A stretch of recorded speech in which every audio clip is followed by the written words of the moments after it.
Olá, meus irmãos, Deus os abençoe, em nome de nosso Senhor Jesus Cristo. Estamos aqui para trabalhar juntos, eu e você, por esta causa preciosa. Cada um de nós tem uma parte fundamental nessa obra do Evangelho. Todos nós que fazemos parte do corpo de nosso Senhor Jesus Cristo, de acordo com Efésios, capítulo 4, cada parte, cada junta, cada um de nós tem uma parte fundamental para terminar a obra do Evangelho. Nós sabemos que, de acordo com Apocalipse, capítulo 22, a voz final, a voz que terminaria a obra do Evangelho, seria a voz de sua esposa, a voz da igreja verdadeira, porque disse o Senhor Jesus Cristo de que uma parte dessa obra seria feita no Calvário, em sua primeira vinda, e a outra parte seria feita aqui no tempo do fim, no dia da redenção. Por isso Deus tem levantado uma verdadeira igreja para estar de pé nesse tempo final, para poder tomar as verdades da palavra, porque a Bíblia fala que eles, ou seja, os crentes do passado, não poderão ressuscitar sem a igreja que estivesse de pé aqui na sétima vigília, no tempo do fim. Veja, por isso que João chorou em Apocalipse 5. Essa é uma grande escritura para nos ajudar a entender a hora em que nós estamos vivendo.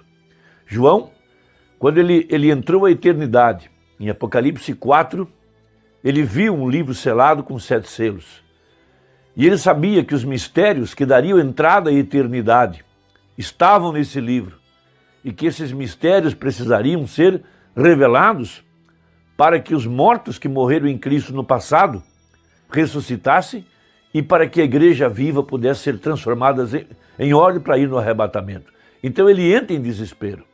Por isso que a verdadeira igreja tem que entrar nessa condição, desse despertamento, como João foi despertado.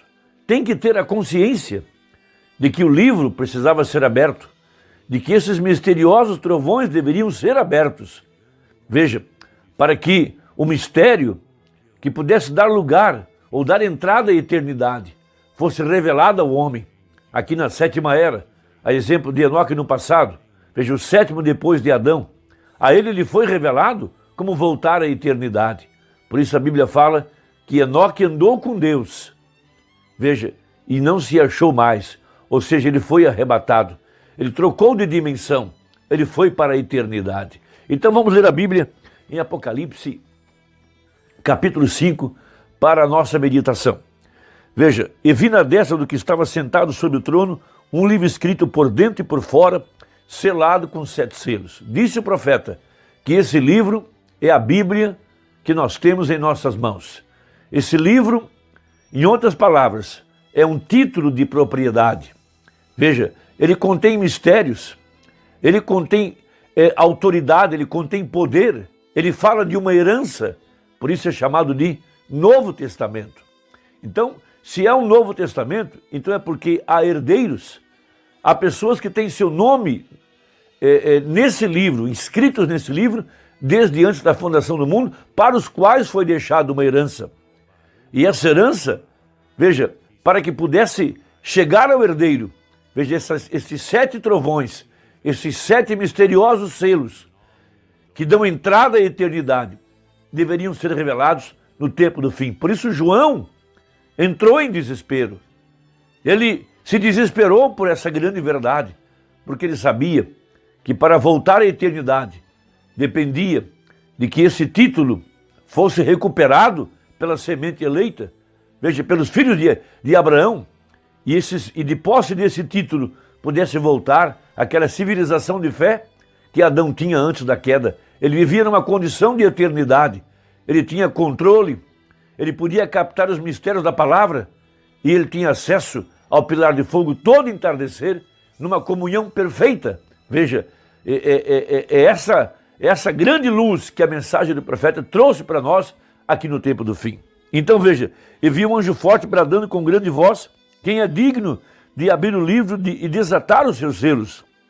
E ninguém no céu, nem na terra, nem debaixo da terra, podia abrir o livro, nem olhar para ele.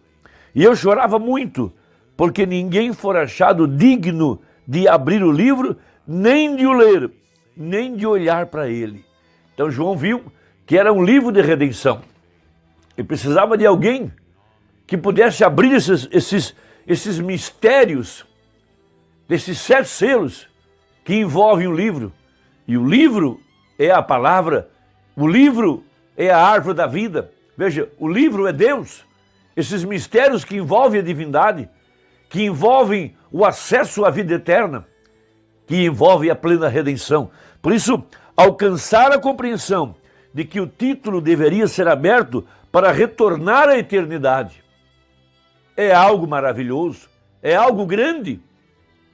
Por isso João entendeu, quando ele ouviu a voz do anjo: tome o livro, coma-o e reprofetize. Então veja, ele entendeu que precisava de um parente redentor, já que foi Adão que perdeu esse título, então deveria aparecer um parente, um herdeiro, alguém que pudesse preencher os requisitos, porque a lei exigia, primeiro, um redentor, veja, um parente, por isso que Deus tornou-se carne.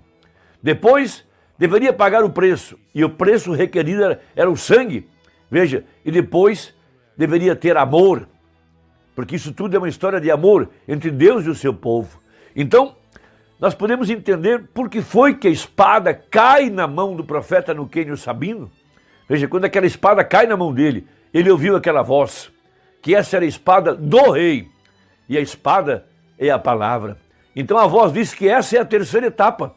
Veja, Deus estava conectando o seu servo com os mistérios que envolviam o livro da redenção. Um homem que tinha 7 letras em seu nome, e que o final de seu nome era H-A-M. Veja, a mesma coisa que Deus fez com Abraham, quando aquele anjo apareceu para ele e mudou o seu nome. Veja, ele botou um H-A-M em seu nome. 7 letras, porque aqui na 7ª era, no tempo do 7º selo, era quando esses 7 mistérios seriam revelados.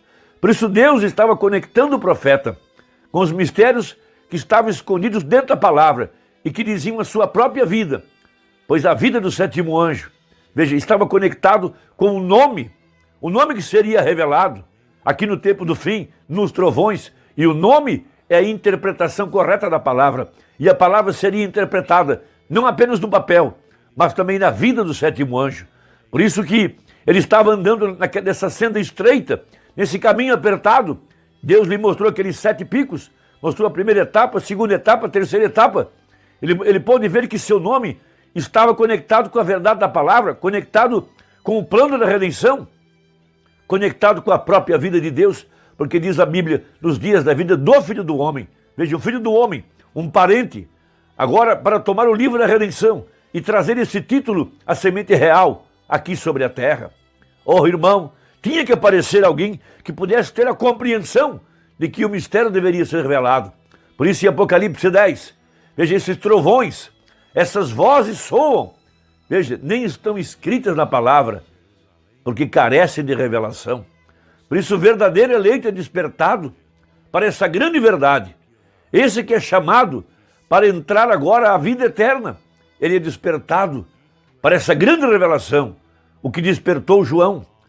Veja, o motivo pelo qual ele chorou, ele compreendeu que para poder voltar à eternidade, ele compreendeu para que os mortos, os crentes de todas as eras ressuscitassem, deveria aparecer um parente redentor para tomar esse livro e desatar esses selos.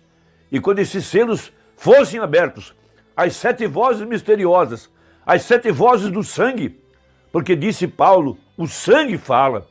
Por isso o sumo sacerdote, ele entrava além do véu de peles de animais para colocar essas 7 gotas de sangue lá sobre o propiciatório, porque o sangue fora da porta nada valia. No segundo átrio nada valia, porque o lugar da ira estava além do véu. Era lá onde descia a glória da Shekinah, e era lá onde o sangue deveria ser aplicado. Por isso essas 7 vozes do sangue, que estão além do véu, falam coisas mais excelentes que estão escondidas, essas 7 vozes, dando entrada à verdadeira igreja. Veja, a eternidade. Por isso esse livro precisava ser revelado nos dias da voz do sétimo anjo. Então a espada cai na mão do profeta. E a voz disse, essa é a terceira etapa. E a terceira etapa, veja, está em 3 partes, como tudo é aperfeiçoado em 3 partes. A primeira parte foi o que a gente chama de abertura da palavra, a revelação, a entrada além do véu, a entrada onde está a glória da Shekinah, para que o eleito pudesse ver a face de Deus e não morrer, ver a face de Deus e ser transformado, como Jacó, lá no vale de Jaboque. Veja, ele pelejou em Peniel, até que ele viu a face de Deus. E quando ele viu a face de Deus, foi quando ele foi transformado. Foi quando sua vida foi mudada. Foi quando ele alcançou misericórdia. Quando ele alcançou misericórdia, o coração do seu irmão, que vinha para matá-lo no dia seguinte, cheio de ódio, cheio de vingança. Veja, a ira foi abrandada, porque ele entrou na presença da glória de Deus e viu o rosto de Deus. E sua vida foi mudada, seu nome foi mudado. Por isso a verdadeira igreja, em 63, veja, através da revelação da palavra, pôde contemplar a face de Deus. Esses misteriosos 7 trovões, essas 7 vozes, formando a cabeça de Jesus Cristo, com a peruca branca. Veja, ali estava agora, o mesmo ontem, hoje e eternamente. O mesmo Deus que guiou o povo no deserto, o mesmo Deus que apareceu para Saulo, esse mesmo Deus apareceu para nós. E quando você obtém a revelação do 7º selo, você viu a face de Deus e você foi transformado. Porque o novo nascimento só vem através da revelação dos 7 trovões. Por isso disse o profeta, serão necessários a revelação dessas 7 vozes, desses 7 trovões, para trazer a fé para o arrebatamento. E é aí onde a verdadeira igreja tem estado nesta hora, para ouvir essa perfeita voz falando dentro da alma, abrindo o seu entendimento. Por isso disse o profeta, vire a foto para a direita, contemple a face de Deus, seja transformado, seja mudado, receba o batismo com o Espírito Santo. Então a primeira parte da terceira etapa foi a revelação. A segunda parte foi a criação, foi o poder criativo, foi trazer os esquilos. Veja, isso estava remontando ao título que Adão havia perdido. Veja, primeira parte, os mistérios da palavra, poder captar os mistérios da palavra, ter uma comunhão perfeita com o pilar de fogo no entardecer, aonde Adão vinha no jardim do Éden e o pilar de fogo descia, e no entardecer Adão tinha acesso, sacerdote. Veja, então ali estava agora um homem recebendo o título de propriedade para poder criar, controlar a tempestade, dar vida ao peixinho. Veja, rei, profeta e sacerdote.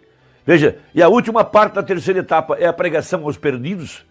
Veja, Jesus Cristo desceu ao interior, veja, lá onde estavam as almas em prisão, do tempo de Noé, para pregar a verdade da palavra, para mostrar que Noé tinha dentro dele o mistério do Filho do Homem. Veja, e aqui no tempo do fim, o mesmo Deus, o mesmo Jesus, ele é o Cristo, ele é o Espírito Santo, também tem descido aqui nos dias de Noé, na região dos perdidos, para pregar a verdade da palavra.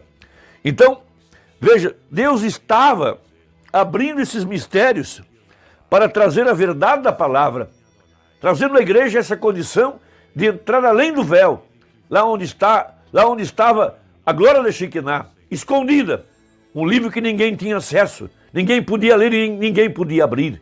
Veja, essa é a revelação pessoal de Jesus Cristo. Esse livro que não podia ser lido, que não podia ser visto, que não podia ser aberto, era a revelação de Deus. A revelação de Jesus Cristo, quem Ele é, como Ele vive, qual o seu caráter, qual o plano da redenção, qual o seu projeto.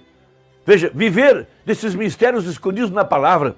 Então a verdadeira igreja, ela entra nesse lugar para contemplar a face de Deus entre os querubins, veja, dando entrada à vida eterna. Então essas 7 vozes, esses 7 mistérios, para revelar quem é Deus. Veja, isso necessita do livro aberto, necessita conhecer a Deus, necessita entrar. Veja, e somente essas 7 vozes que estão dentro desse livro podem abrir esse mistério. Lembre-se, Jacó, um trapaceiro, um vigarista. Mas quando ele viu a face de Deus, ele foi mudado. Peniel, ele viu a face de Deus. O 7º selo é ver a face de Deus. Deus te abençoe. E até a próxima conversa. Se Deus nos permitir, em nome de Jesus. Amém.